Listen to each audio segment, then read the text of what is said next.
pathian din ruat chandam na roi atira suda te ta dani Israel ten du lovin sira an nol tasia sentel te ta van tong min hon sakta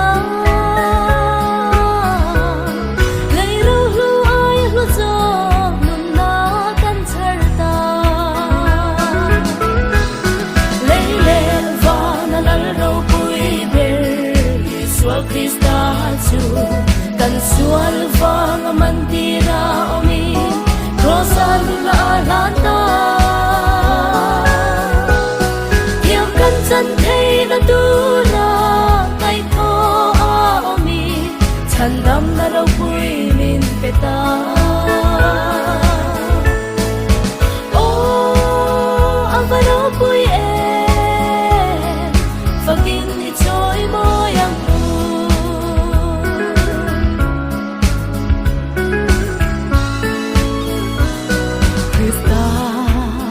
thôi in ôm lâu sẽ là chua ta chưa để lệ rin na sông te hi em mà đâu bay đi in xóa la cần là ôm đón xìa hầu lệ y xóa thì na lệ ta em mít khi không buồn công khát tên mình ngắm đón xìa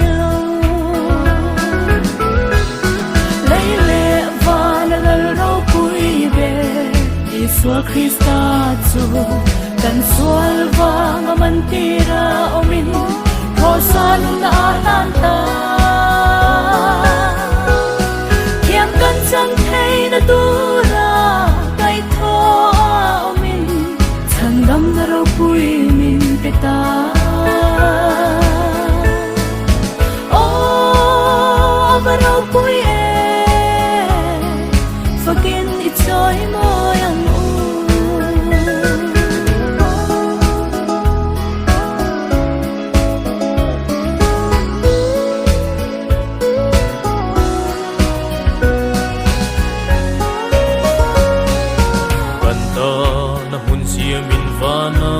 alon ta ro pui na tuam pham kim sung te ne van sum sing a tang khian alo kal le ngeng don sia no bayangin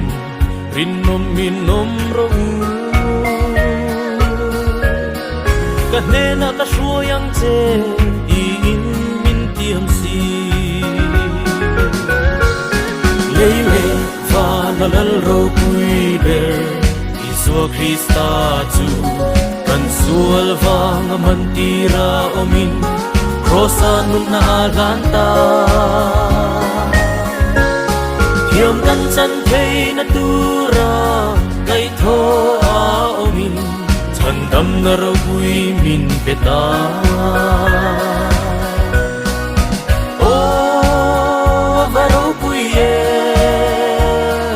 Fakin ni choi mo yang mu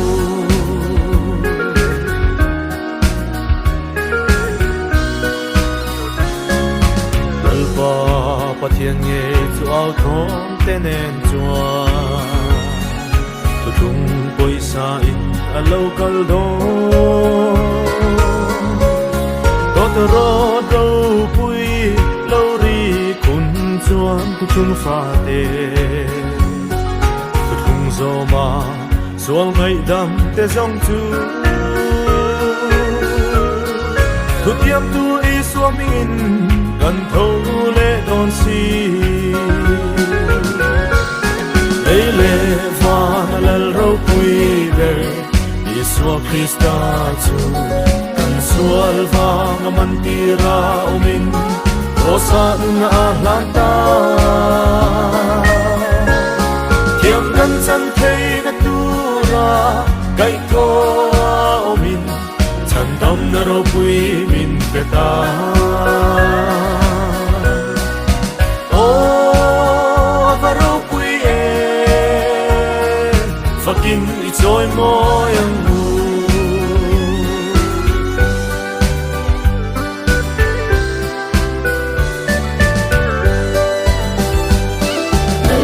Israel de patia che